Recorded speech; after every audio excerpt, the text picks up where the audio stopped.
Hey, today we are taking a look at chapter 14, which is about grains. We're going to start our study on grain foods and cereals.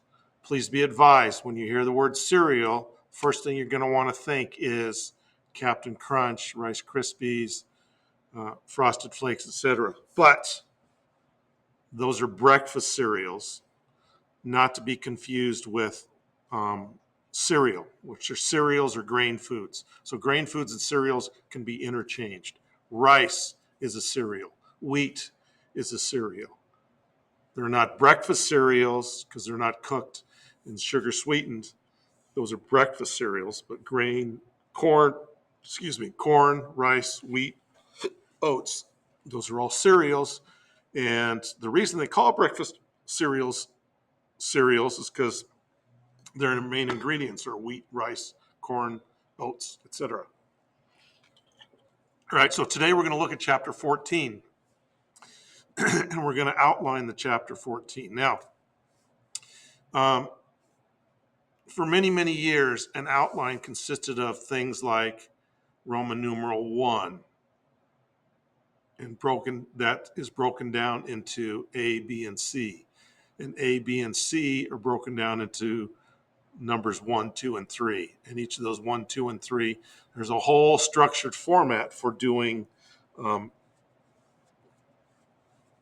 for doing outlines in the traditional format. We're going to do something a little bit different, a little bit more modern. Some people call it a graphic organizer. Well, it is a graphic organizer, but this you might call this as a bubble map, et cetera, et cetera. And I'm going to show you how to do it.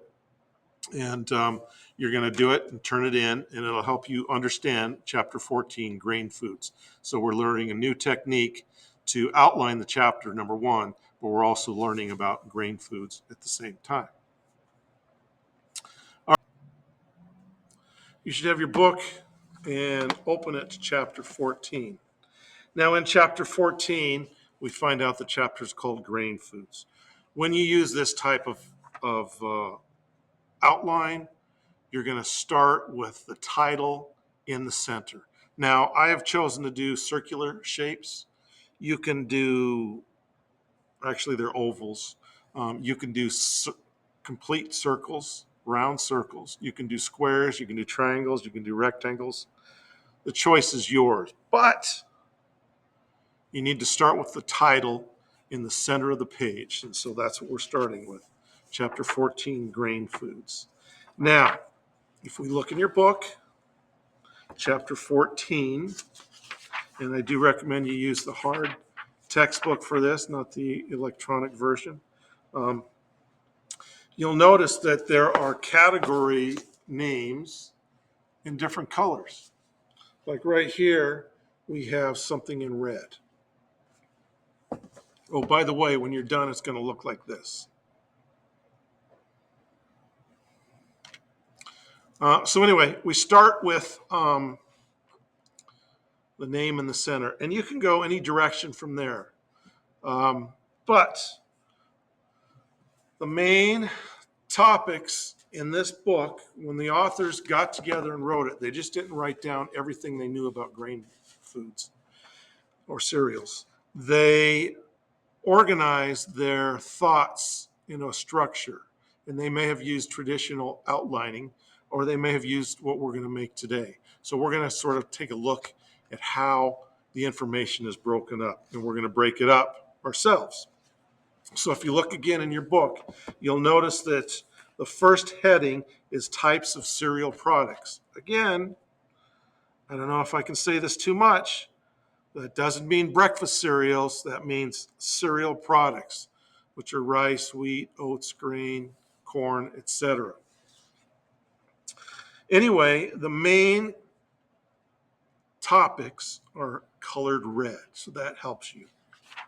So you'll notice there are 1, types of cereal products, 2, selecting and storing cereal products, 3, cooking starches, 4, cooking cereal products, and that's it.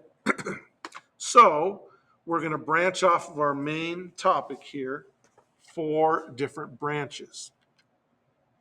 And again, I'm sticking with ovals. You need a line connecting the main or the title to each of those 4 topics. Now I'm going to go ahead and color code these, although you don't have to. All right, so what are the main topics? Well, let's go back to the beginning of the chapter and see the first one in red. Types of cereal products.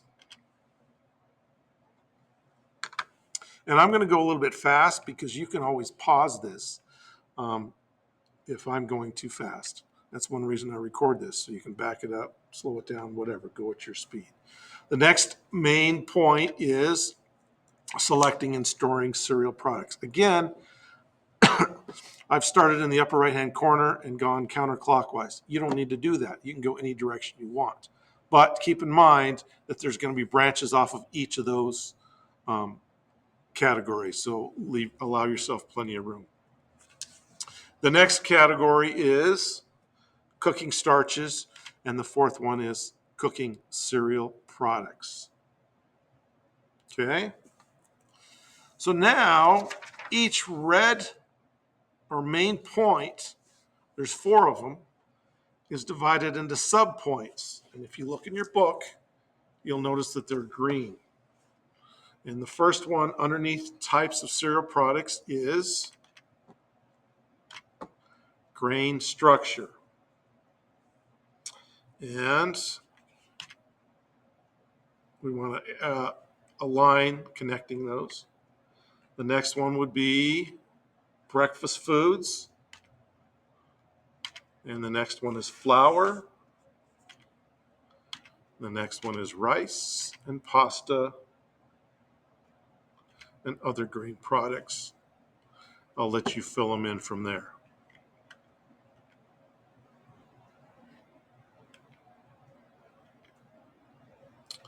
There are also, I want you to include,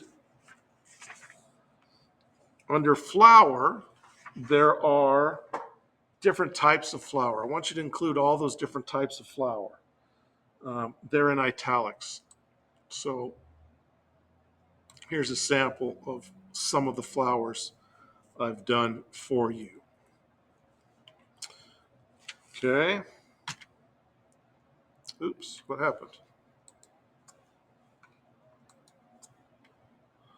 Okay. And here's a picture of some of the different flours. You got your cake flour, which is very low gluten, and you have your sauce and gravy flour. You have whole wheat flour. Obviously, there's a whole list that you're going to put on your Bubblemap or your graphic organizer, but these are a couple that people always ask me, what's cake flour? What is gravy flour? Okay. From there, I want you to include all the italicized words and which subcategory they belong to, and any definitions you come across.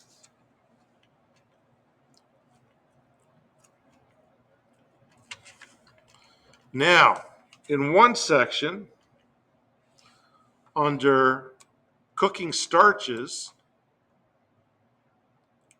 you're going to notice that the green subcategory has a sort of brown sub-subcategory. And those are down here. Factors affecting starch thickened mixtures and effects of heat and liquids.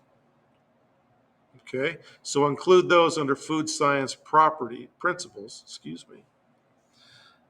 even though that should be capitalized there, I apologize for that. I wrote this years ago, so I'm just now realizing my mistake. But anyway, those need to be included as well. By the time you're done, you want to make sure you have all the 4 categories, the red ones. You want to have the subcategories or the green ones branching out from those. Of course, the brown subcategories that break off from food science principles. And any definitions that are in the book.